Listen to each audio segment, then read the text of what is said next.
Kakinada experiment किया था, right? Kakinada experiment जो है वो बेसिकली क्या बताता है? It is basically talking about that how motivation and proper training, या फिर बोल सकते हैं how proper training is able to give motivation और provide motivations to the people, and how motivation is efficient for betterment of your work, right? So ये Kakinada experiment था. कब हुआ था Kakinada experiment? 1964, and it was also done by मैक्लेलैंड, right? So Kakinada experiment जो है वो भी किसके द्वारा हुआ था? मैक्लेलैंड के थ्रू ही हुआ था वो काकीनाडा एक्सपेरिमेंट. एंड दैट कहां पर हुआ था? कौन से प्लेस में हुआ था? आंध्र प्रदेश. हाँ बिल्कुल. तो ये काकीनाडा एक्सपेरिमेंट तो क्लियर है ना? उसके बाद फिर जो उसका कंक्लूजन आया, जो एक्सपेरिमेंट हुआ, और एक्सपेरिमेंट का मतलब ये होता है कि will get something in last, मतलब कोई कंक्लूजन कोई मिलेगा हमें, है ना? तो जो कंक्लूजन था वो बहुत ही पॉजिटिव था कि उसका जो इफेक्ट हुआ, काकीनाडा एक्सपेरिमेंट का जो इफेक्ट था उन लोगों पे जिन्होंने ट्रेनिंग किया था, वो उनका बेहतर था comparatively to the other normal people, right? And they are very good in their work as well. उनकी इफिशिएंसी भी क्या हो गई थी? इंक्रीज हो गई थी.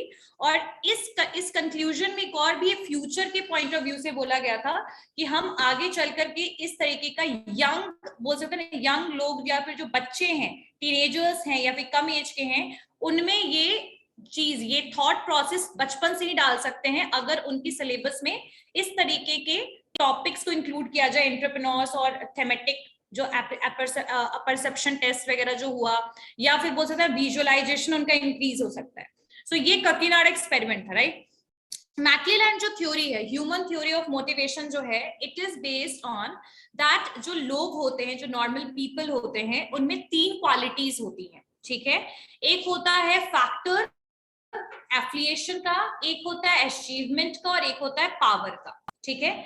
जो लोग को हमेशा कुछ अचीव करना है, यानी कि जो बहुत पैशनेट होते हैं अपने वर्क को लेकर के, अपने करियर को लेकर के, दे हैव मोर, उनमें क्या होता है? अचीवमेंट फैक्टर ज्यादा होता है, ठीक है?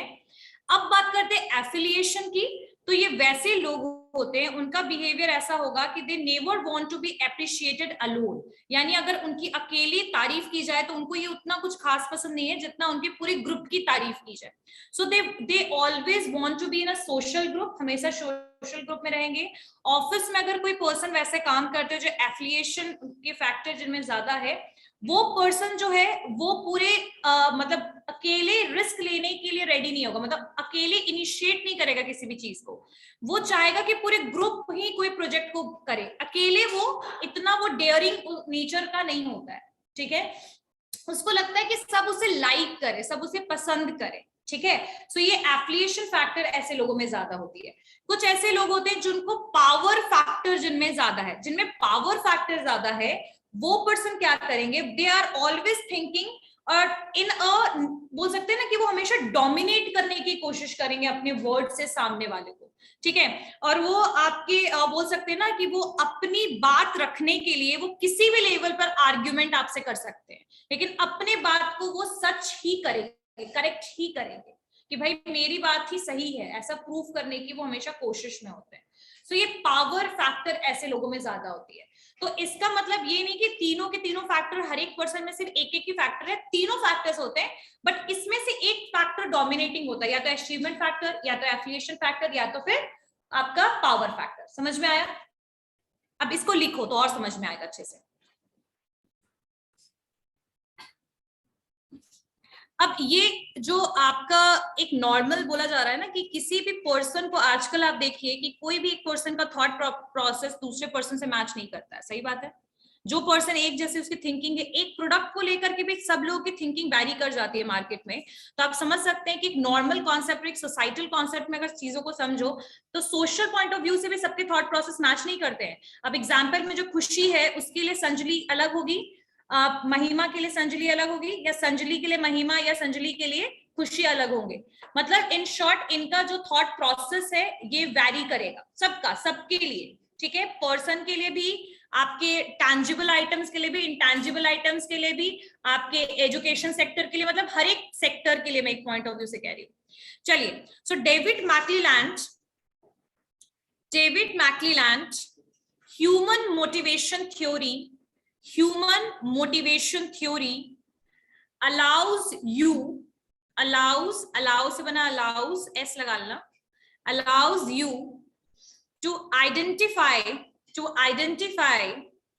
people's motivating drivers, people's motivating drivers, people motivating drivers.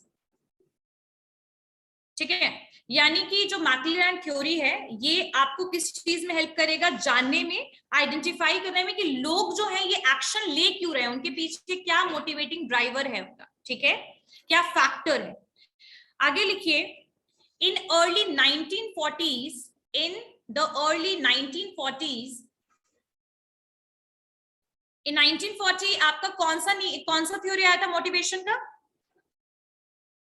आपका मैस्लो नीड हायरार्की थ्योरी. तो लिखिए अब्राहम मैस्लो, ये करवाया है टॉपिक मैंने, मैस्लो नीड हायरार्की थ्योरी. चलो इसको कर लेंगे, फिर मैस्लो नीड हायरार्की थ्योरी भी कर लेंगे. वो तो मुझे लगता है तुम लोग को पता होगा, ठीक है, फिर भी मैं एक बार करा दूंगी, रिमाइंड करा दूंगी what is the meaning of that. ठीक है, चलिए. Abraham Maslow created his theory of needs in the early 1940s. Abraham Maslow created his theory of needs. तो मतलब इन्होंने थ्योरी ऑफ नीड्स दिया, किसने, अब्राहम मैस्लो. ठीक है, जिसका नाम क्या है, मैस्लो नीड हायरार्की थ्योरी. ठीक है, आगे लिखिए, David McClelland built on this work. मतलब इन्होंने भी थ्योरी ऑफ नीड्स और मोटिवेशन पे ही काम किया है, लेकिन इसके बारे में इन्होंने जो इंफॉर्मेशन दिया था that was from the book the achieving society, जो 1961 में आई थी. उस बुक में इन्होंने ये इंफॉर्मेशन दिया था that what is theory of motivation. ठीक है, सो मतलब David McClelland built on the work of motivation in his 1961 book, The Achieving Society, 1961, work in his 1961 book. मतलब 1940s में अराउंड आपका मैस्लो नीड हायरार्की थ्योरी आया, 1961 के around एक book आया मैक्लेलैंड के द्वारा, और उस बुक का नाम था द अचीविंग सोसाइटी. और उसी बुक में उन्होंने इस फैक्टर्स के बारे में, इन ड्राइविंग फैक्टर्स के बारे में बताया. ठीक है, आगे लिखिए, he identified three motivators that he believed we all have. He identified three motivators that he believed we all have, comma देके लिखिए, a need for achievement, a need for affiliation,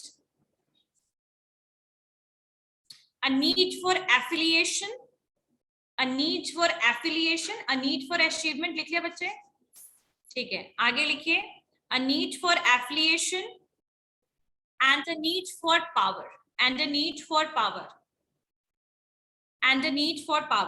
so यहाँ पर तीन नीड, ये जो तीनों है ना, ये मोटिवेटर्स हैं, ये सारे ड्राइवर्स हैं जो आपके बिहेवियर को बेसिकली चेंज कर देते हैं दूसरे पर्सन के बिहेवियर से. जो पर्सन डोमिनेटिंग होता है, अपनी बात रखने की कोशिश करता है, वो थोड़ा रूड होता है. आप नोटिस कीजिएगा, थोड़ा रूड होगा, वो आपको कभी भी अपनी आर्ग्यूमेंट, अपनी बातों से जीतने नहीं देगा. लेकिन ऐसा नहीं है कि उस पर्सन में सोशल वो नहीं है, नीड उसमें नहीं है, उस पर्सन में अचीवमेंट का नहीं है नीड, ऐसा भी नहीं है, लेकिन वो ज्यादा है. और ये सब में होता है, बस क्वांटिटी ज्यादा कम. समझ में आ गया ना, ये तीनों चीज सब में होगा, बट क्वांटिटी वैरी करेगा. समझ में आया? चलिए, अ नीड फॉर पावर लिख लिया.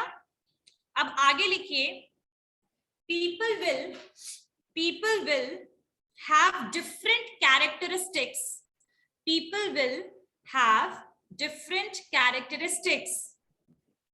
Depending on their dominant motivator. So people will have different characteristics depending on their dominant motivator. तो ये तो मैंने जो लाइन समझाया वही है. कि जिसमें जो ज्यादा डोमिनेंट होगा पोजीशन पे तीनों में से, वो उसी बेसिस पर उसका कैरेक्टरिस्टिक, उसका बिहेवियर भी डिटरमाइंड होगा पर्सन का। क्लियर हो गया? आप लोग में से किसमें है सबसे ज्यादा एफिलिएशन, जिसको ग्रुपिज्म बहुत पसंद है? सुयश, सुयश, अच्छा। Next power,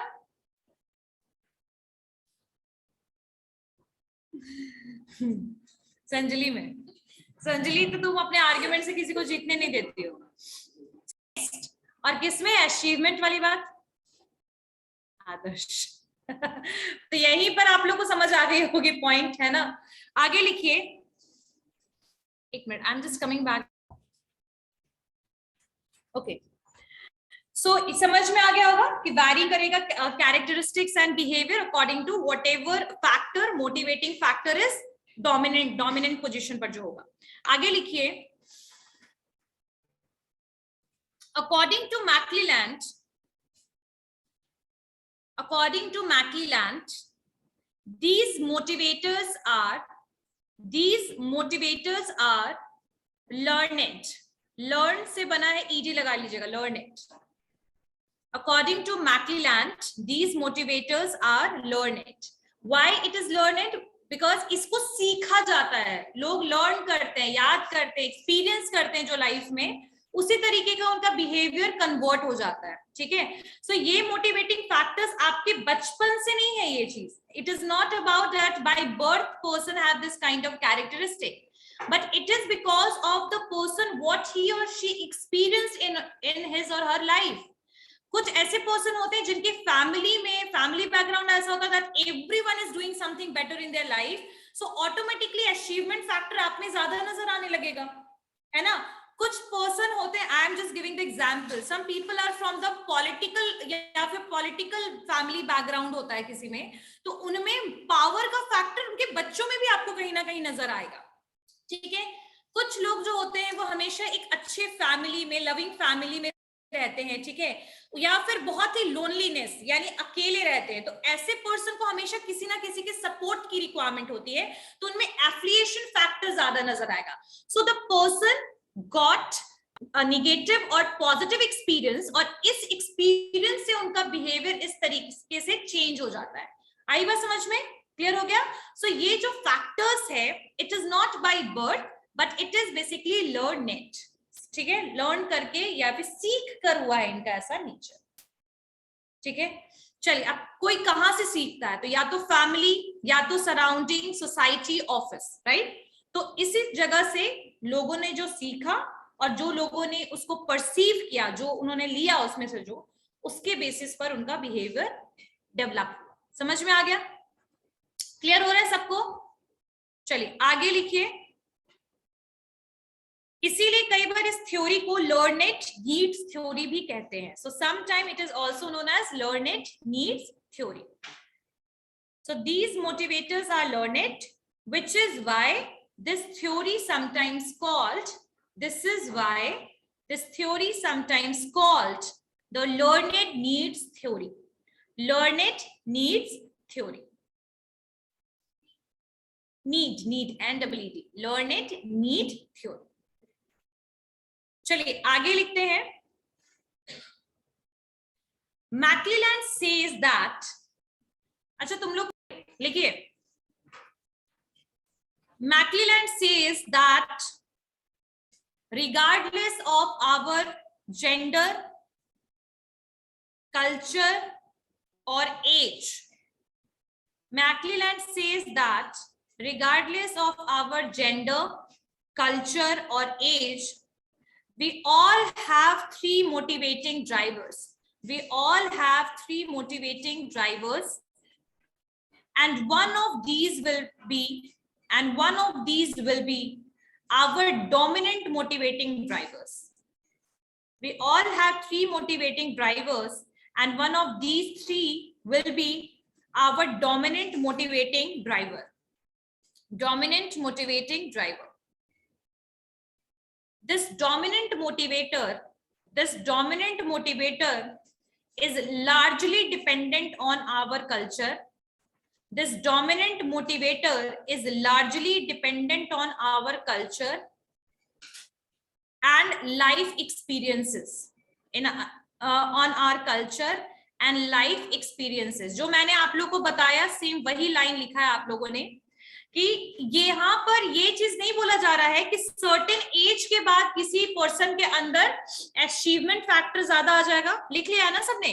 this dominant factor is largely dependent on our culture and life experiences. on our culture and life experiences.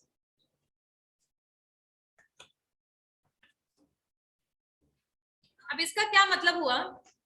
इस लाइन का मतलब ये हुआ कि इसमें ना इस टाइप के जो ये नीड, जो मोटिवेशन की जो ये नीड थ्योरी है मोटिवेटर्स की, इसमें कोई एज स्पेसिफाइड नहीं है कि 18 साल के बाद आपका अचीवमेंट फैक्टर आप में आ जाएगा, 15 साल के बाद आप में ये आ जाएगा. एज का कोई मैटर नहीं है यहाँ पर. सेकेंड, यहाँ पर आपके जेंडर से कुछ लेना देना नहीं है कि वुमेन में ये फैक्टर ज्यादा है, मेन में ये फैक्टर ज्यादा, ऐसा कुछ भी नहीं है. थर्ड, कि आपका क्या कल्चर रहा है. ये तीनों चीजों को मतलब इस पे आप फोकस नहीं कर सकते कि एज के फैक्टर पे आप बोल सकते हो कि ये इस पर्सन में ये ड्राइविंग मतलब ये मोटिवेटर फैक्टर ज्यादा, ये ऐसा कुछ नहीं है. ये आपके लाइफ एक्सपीरियंस पे डिपेंड करता है, आपके कल्चर, आपकी फैमिली बैकग्राउंड पे डिपेंड करता है, जो मैंने आप लोगों को बताया था. ठीक है, सो ये क्लियर हो गया. This line is clear to all of you. समझ में आया? नेक्स्ट, अब डोमिनेंट मोटिवेटर एक ऐसे करके आप टेबल बनाइए. यहां लिखिए डोमिनेंट मोटिवेटर और यहां पर लिखिए पर्सन, यानी जिसमें डोमिनेंट फैक्टर ज्यादा है, मोटिवेटर ज्यादा है, और पर्सन. तो सबसे पहला जो डोमिनेंट फैक्टर है यहां पर लिखिए अचीवमेंट. अचीवमेंट. और यहाँ लिखिए characteristics of person. Characteristics of person, यानी जिसमें जैसा डोमिनेंट फैक्टर होगा उसका पर्सन का कैरेक्टरिस्टिक क्या होगा. तो डोमिनेंट फैक्टर में लिखिए अचीवमेंट. अचीवमेंट, ठीक है, achievement.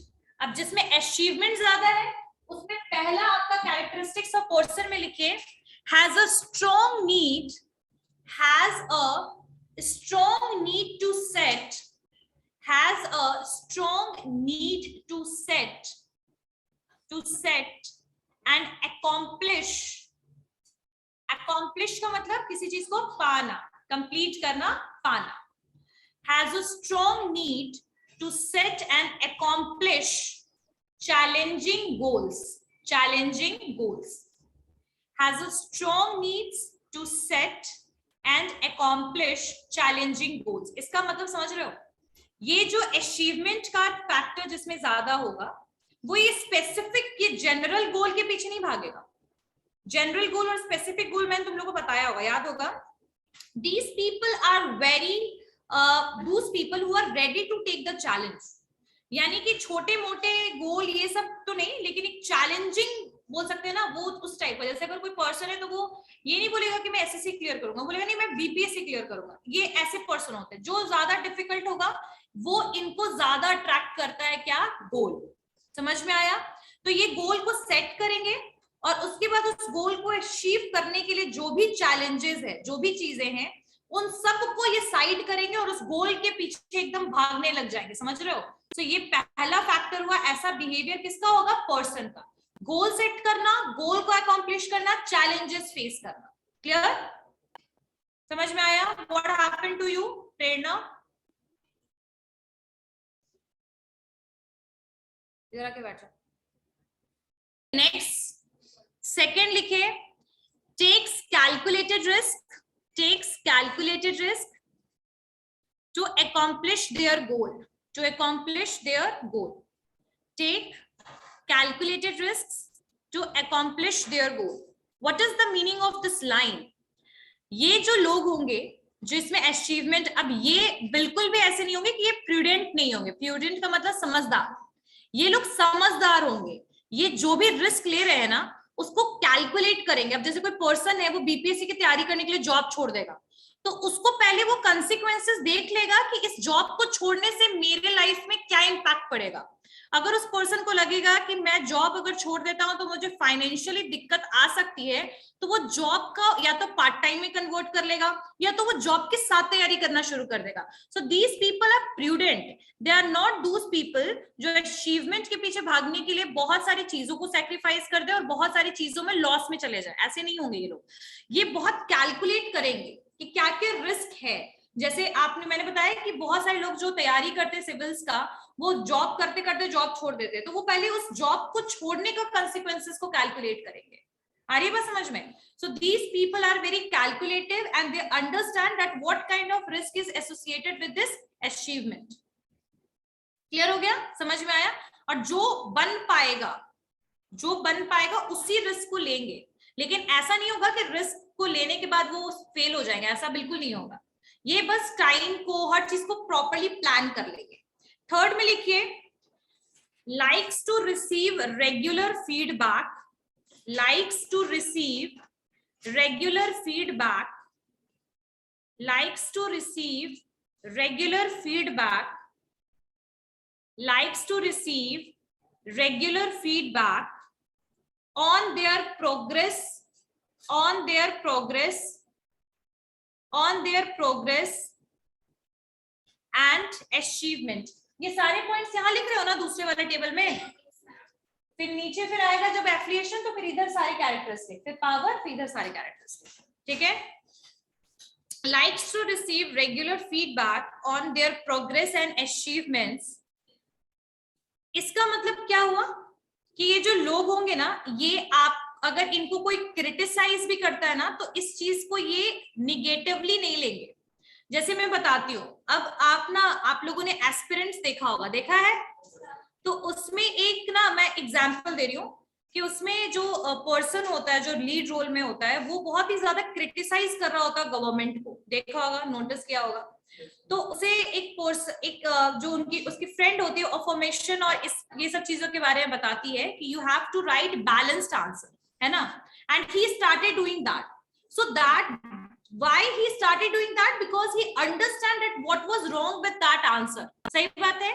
So these people are always ready to get the feedback and they want to know that how we can improve my self.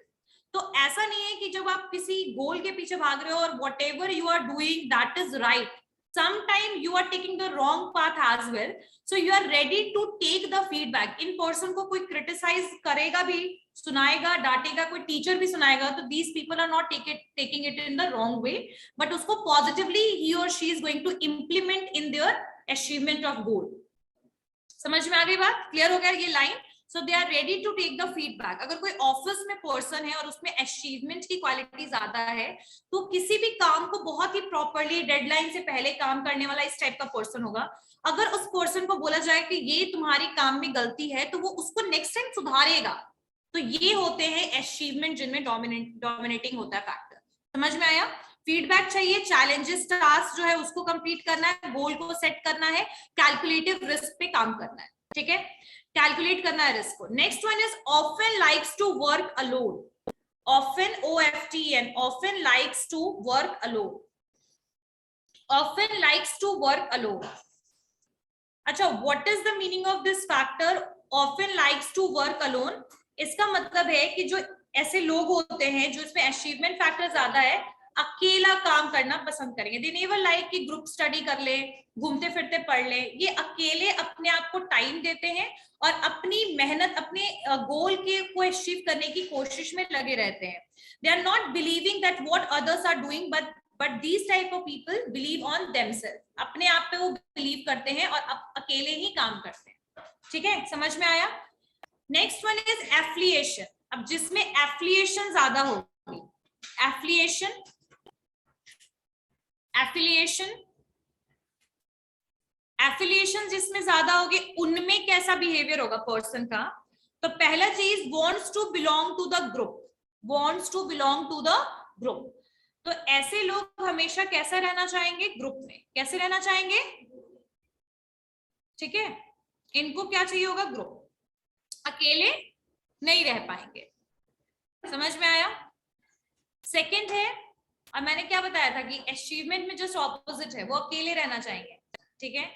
और सेकंड है एफिलिएशन जिसमें उनका क्या होगा कि wants to belong to group, वो अकेले कोई रिकॉग्निशन नहीं चाहते, अकेला कोई पहचान नहीं बनाएगा, वो पूरा ग्रुप पहचान बनाएगा। कॉलेज में भी ऐसे फ्रेंड्स होते होंगे जो 10-12 घूमते हैं, उसमें से एक का कोई का भी नाम नहीं पता है, बल्कि उस पूरे ग्रुप का नाम पता है पूरे कॉलेज में। So this is something related with the affiliation. I guess this point is clear to all of you, right?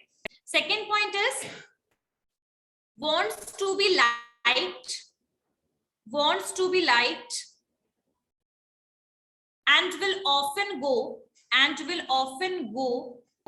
along with, and will often go along with whatever the rest of the group, along with whatever the rest of the group wants to do. Wants to be liked and will often go along with whatever the rest, along with whatever the rest of the groups wants to do, along with whatever the rest of the group wants to do. इसका मतलब समझ में आया? क्या समझ आया?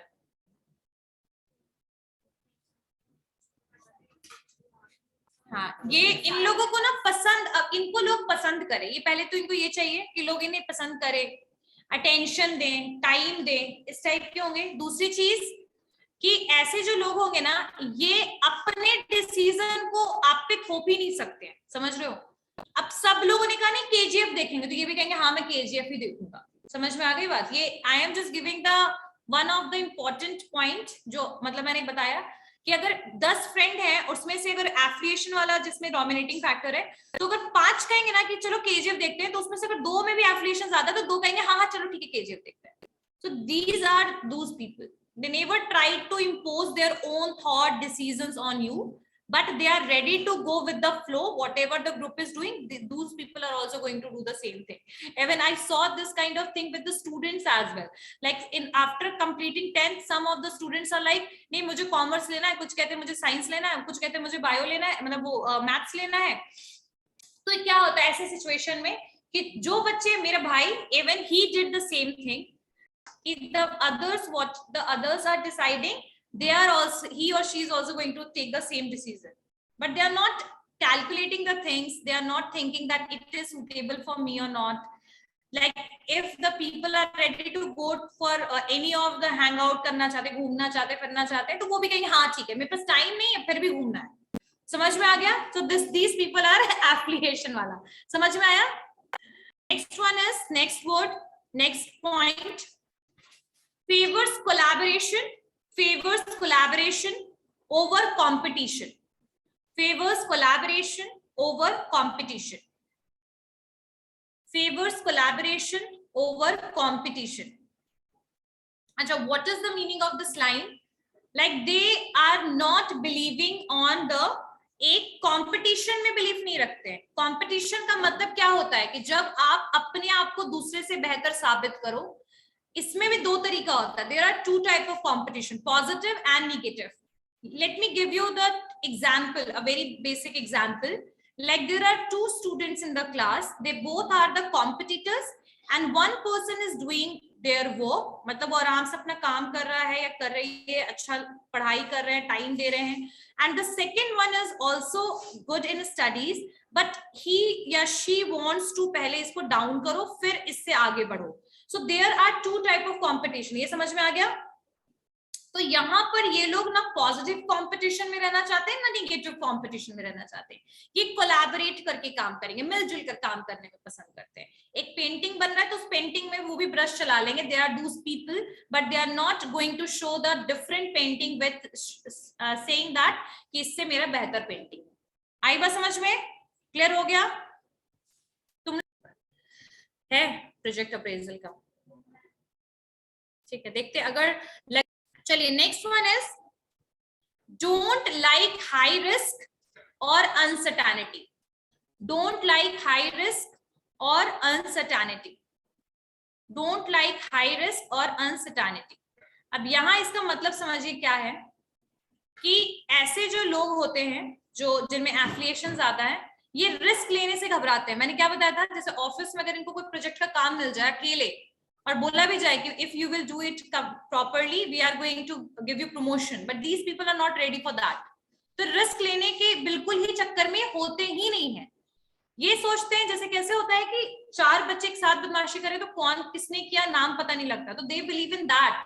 Uncertainty एकदम दूर रहते हैं कि आगे चल के कुछ भी गड़बड़ हो गया, कुछ गलत हो गया, तो थोड़े से इनके अंदर ना अफ्रेड वाली चीजें ज्यादा होती हैं। अनसर्टेनिटी और रिस्क से बिल्कुल दूर रहना चाहते हैं, कोई भी काम मिलजुल कर कोलैबोरेट करके करना चाहते हैं, पूरे ग्रुप के सक्सेस होने की बात करते हैं, अकेले सक्सेसफुल होने की बात नहीं करते हैं, पूरे ग्रुप के सक्सेसफुल होने की बात करते हैं। समझ में आया? क्लियर? चलिए next one is power. Power, power, एक मिनट, या फिर पावर।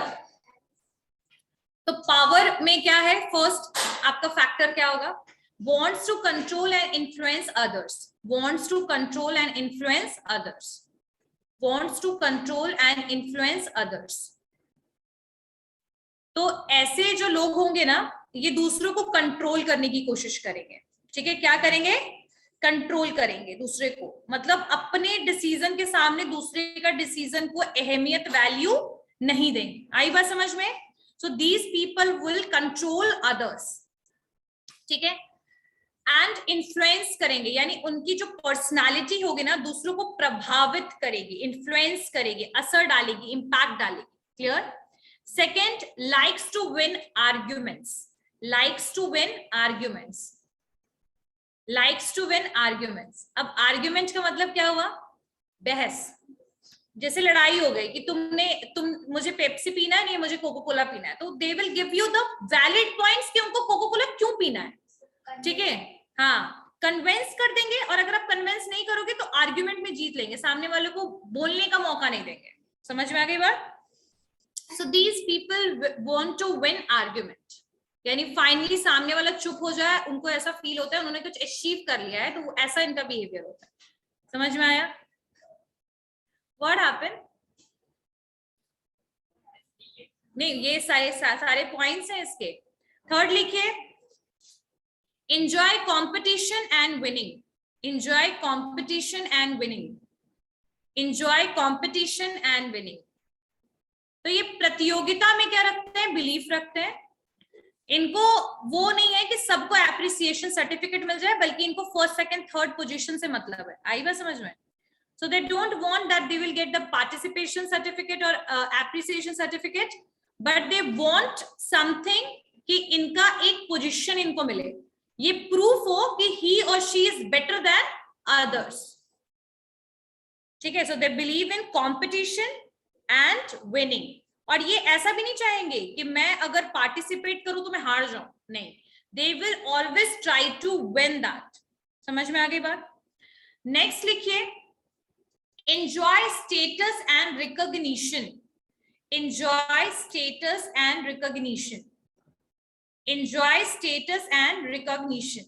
अच्छा, रिकॉग्नाइज करना मतलब पहचान बनाना, तो ऐसे लोग पहचान बनाने में बिलीफ रखते हैं, लोग इनको जाने पहचाने, एक इनका एटीट्यूड हो, तो ये उस टाइप के लोग होते हैं। पावर, समझ में आया? क्लियर हो गया? चलिए, any doubt in this point? ऐसा कुछ है जो समझ नहीं आया हो, समझ में ना आया हो, ऐसा कुछ है इसमें? क्योंकि इसके आगे इस थ्योरी को कैसे यूज किया जा सकता है इसका कॉन्सेप्ट है, how we can use this theory.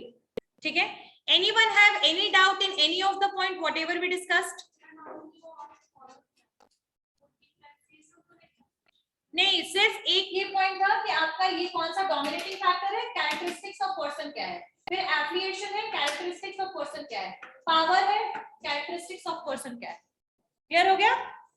समझ में आ गया everyone? These points are clear कि थ्योरी क्या है? It is talking about that what kind of drivers, motivator drivers are affecting behaviour of the people, affecting behavior of the people। So these points are clear।